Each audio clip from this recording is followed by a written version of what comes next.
अस्सलाम वालेकुम। सब खैर खैरियत से हैं जी? ठीक है। और अगर जो ठीक है तो चैनल सब्सक्राइब कर दें। नहीं तो ठीक रहे। अल्लाह पाक आपको खुश रखे, अपनी ईमान में रखे, सबके लिए बेहतरी का मामला हो, हमारे लिए भी बेहतरी का मामला हो। बड़ी इंटरेस्टिंग न्यूज़ चल रही है जी। और न्यूज़ ये चल रही है जी, इमरान खान साहब बाहर आएंगे नहीं आएंगे, अंदर रहेंगे, इस्टेब्लिशमेंट ने ये तय कर लिया। यार इस्टेब्लिशमेंट खुद फंसी हुई है। हुकूमत तो आप कह लें कि पीएमएलएन जो उनसी है ना, वो सिर्फ हुकूमत में इस तरीके से है कि वो कह रही है कि किसी तरीके से हम इकॉनमी दुरुस्त कर दें। दो चार आप कह लें कि कोशिश कर रहे हैं कि चलो हम तो तबला शबला बजा लें, कोई ढोल शोल बजा लें, कोई हारमोनियम चला लें, तो कोई गाने शाने हमारे नजर आए। अदरवाइज अगर आप पीएमएलएन को देखें ना, वजीर आजम पीएमएलएन का नहीं, वजीर दाखिला पीएमएलएन का नहीं, वजीर खजाना पीएमएलएन का नहीं। अच्छा, वजीर खारजा जो उनसे हैं उनको ऐसे काम के ऊपर लगाया हुआ है जिसके अंदर वो दिल से तो नहीं, उनका दिल है इकोनॉमी में। तो जब बात होती है इकोनॉमी की वो उसके ऊपर बात करते हैं। लेकिन ठीक है, वजीर खारजा लगे हुए हैं। लेकिन बाकी अगर आप देखें तो पूरी की पूरी पीपल्स पार्टी जो उनसे है ना, वो स्टैब्लिशमेंट के एक इशारे के ऊपर है। और तो अब आप इसको क्या कहेंगे। लेकिन किसी के पास कोई ऐसी एक्सपर्ट ही नहीं है कि जो इकोनॉमी को संभाल सके। मां सिवा इस टाइम में बदकिस्मती है, ये पीएमएलएन के पास है, वो संभाल रहे हैं। वो ये जानते हैं कि यार अगर पाकिस्तान रहा तो सियासत भी रहेगी, सब कुछ रहेगा। अदरवाइज तो जो हालात जिस जगह तक पहुंचा दिए थे तो कुछ भी नहीं था। तो अंदर की मार ऐसी लगी। और जिन लोगों ने ये सारी बर्बादी फैलाई थी उनको फिर भी एहसास ना हुआ, तो हम तो एहसास करें, तारीख में हमारा नाम और अल्लाह के सामने सुरखरू तो हों। तो ये सारी कहानी चल रही है। अब मैं आपको बड़ी इंटरेस्टिंग बात बताता हूँ, आपको सारी स्टोरी समझ में आएगी। इस खत्ते के अंदर ना एक झगड़ा है।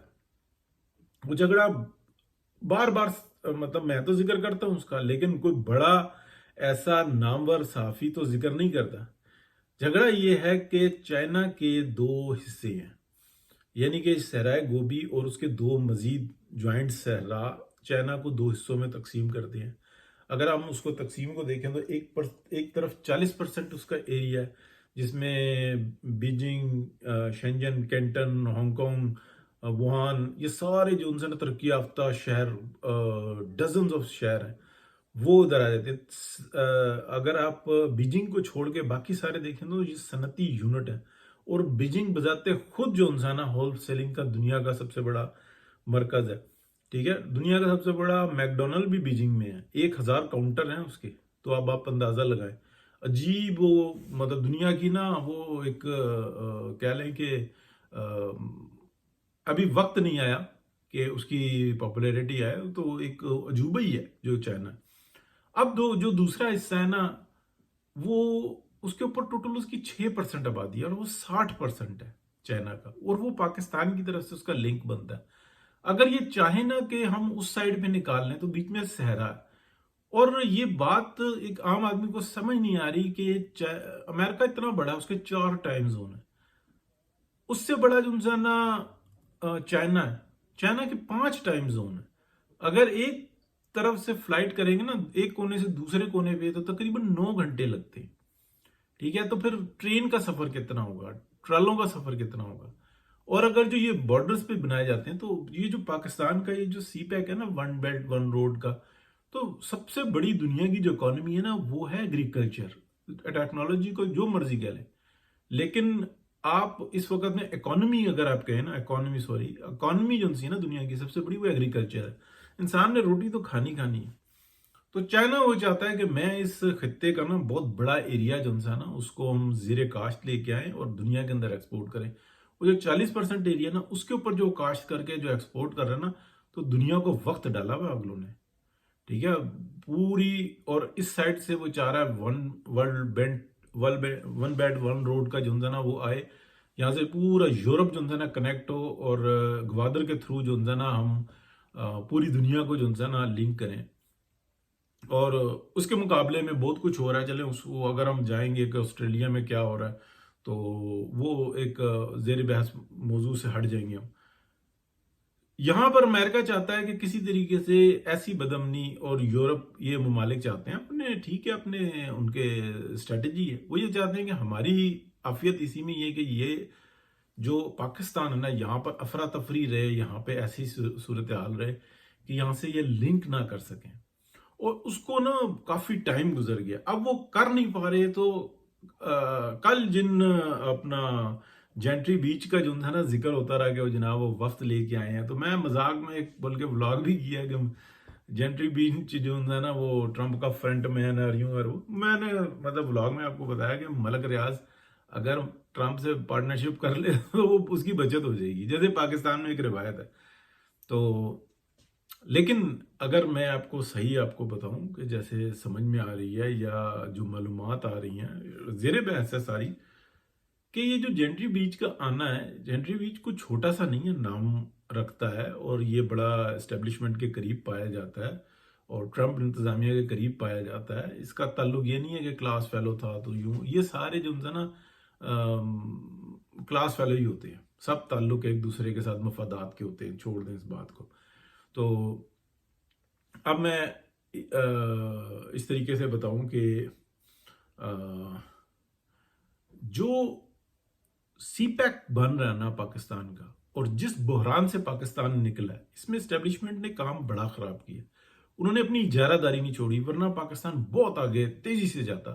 میاں نواز شریف اگر وزیر اعظم ہوتے اور الیکشن فری اینڈ فیئر ہوتا، اس کے اندر یہ اذہان کی گیم نہ ہوتی جو اسٹیبلشمنٹ نے کروائی، یعنی کہ خود ظالم سے مظلوم بن گئے، یعنی کہ باجوہ ڈاکٹرائن پوری مظلوم بن گئی، شاباش بھائی. اور تو اس کے ساتھ دوسرا بھی جو تھا نا وہ مظلوم بن گیا، جس نے اس ملک کو قبر کے پھٹے پہ لے آیا، وہ شخص آج مظلوم بنا ہوا ہے. تو یہ آپ دیکھیں کہ یہ کس نے کروایا گراؤنڈ پہ، تو اسٹیبلشمنٹ نہیں کروایا نا. اب یہ کسی کو اچھا لگے یا برا لگے، آج وہ سب سے بڑے حافظ کا ڈنڈا، شاباش بھائی، آپ کی بھی مطلب ہم سب کی عقلوں پہ بھی جو نا ڈنڈے پڑ رہے ہیں. تو یہ اس ساری صورتحال کے باوجود پاکستان کی اکانومی بہتر ہو رہی ہے، اس لیے کہ چائنیز اور پاکستانی جو ہے نا میاں نواز شریف وہ یہ سب جانتے ہیں کہ ایک دفعہ پاکستان اسٹیبل ہوگا تو پھر ہم اندر کی فائٹ بھی لڑ سکتے ہیں. اس ٹائم میں تو ہمارا نقصان ہی نقصان ہے، دشمن تو طاق میں ہے کہ کسی طریقے سے موقع ملے ہم بھیڑا گرا کر کے رکھ دیں. تو جو یہ صورتحال چل رہی ہے نا اس کے اندر اس بات کو آپ سمجھیں کہ جیسے جیسے بہتری ہو رہی ہے نا، اسٹیبلشمنٹ خود پھنس رہی ہے. وہ یہ جانتی ہے کہ یہ جو مجھے کیوں نکالا کا جو ہے نا سوال کا جواب جب ہم دیں گے تو ہمارے دانتوں سے پسینے نکلیں گے. اور اس وقت میں اگر حالات ٹھیک ہو جائے نا تو سب سے بڑا سوال یہی ہوگا کہ کیا ہوا تھا، کون سی مصیبت آئی تھی کہ تم نے ساری جو ہے نا باجوہ ڈاکٹرائن کے ذریعے اس ملک کی تہس نہس پھیر کے رکھ دی. جو اس وقت ترقی اور خوشحالی کے عروج پر ہوتا اس کو کہاں پہ لا کے کھڑا کر دیا. تو اس سے بچنے کے لیے ساری ڈرامے بازی چل رہی ہے. لیکن اس کے باوجود جو پاکستان کے اندر جو ایک لیڈر بچا ہے اس کا نام ہے میاں محمد نواز شریف، اس نے اپنی سیاست کی قربانی دے کے اس ملک کو بچایا. لیکن قربانیاں رائے گل نہیں جاتی، سب جانتے ہیں کیا ہوا، بہت سارے جانتے ہیں کیا ہوا. دبانے سے گھٹنے سے وقت تو نکل جاتا ہے لیکن پھر وہ کسی اور شکل میں سامنے آتا ہے. تو یہ ساری سیاست چل رہی ہے.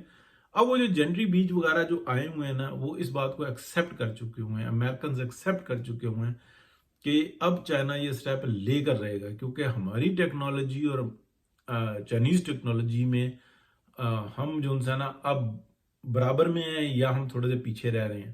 وہ چیپ بہت ہے، ہماری ایکسپینسو بہت ہے. ٹھیک ہے، تو اب اگر ہم زیادہ روکیں گے نا تو ہمارا بہت بڑا نقصان ہو سکتا ہے. تو اب آپ اس بات کو سمجھیں کہ ڈیلیگیشن اگر امریکن آیا ہے اور وہ انٹرسٹ لے رہا ہے مختلف چیزوں میں، تو انہوں نے ایکسیپٹ کر لیا کہ اب ہم بہتر یہ ہے کہ ہم سی پیک کے اندر اپنی پارٹنرشپ کو مضبوط کریں، ہم خود پیچھے ہٹیں اور ہم سیاسی طور پہ پیچھے ہٹیں اور اکانومی کے لیے ہم آگے بڑھیں. کیونکہ پاکستان اب جو انسان یہ معاشی منڈی بنے گا دنیا کی. تو اور اس میں جو ہم اپنا حصہ ہے نا وہ پورا لے سکیں. تو امریکن ڈیلیگیشن آیا تو ابھی کچھ دنوں میں آپ دیکھیں گے کہ یورپینز بھی آئیں گے اور مختلف سیکٹرز کے اندر نا وہ انویسٹمنٹ کریں گے اور یہاں سے کرپشن کا خاتمہ بھی ہوگا انشاءاللہ. بہت اچھی خبر ہے جی، اللہ پاک بہتری کا معاملہ رکھے. بہت شکریہ، اللہ حافظ.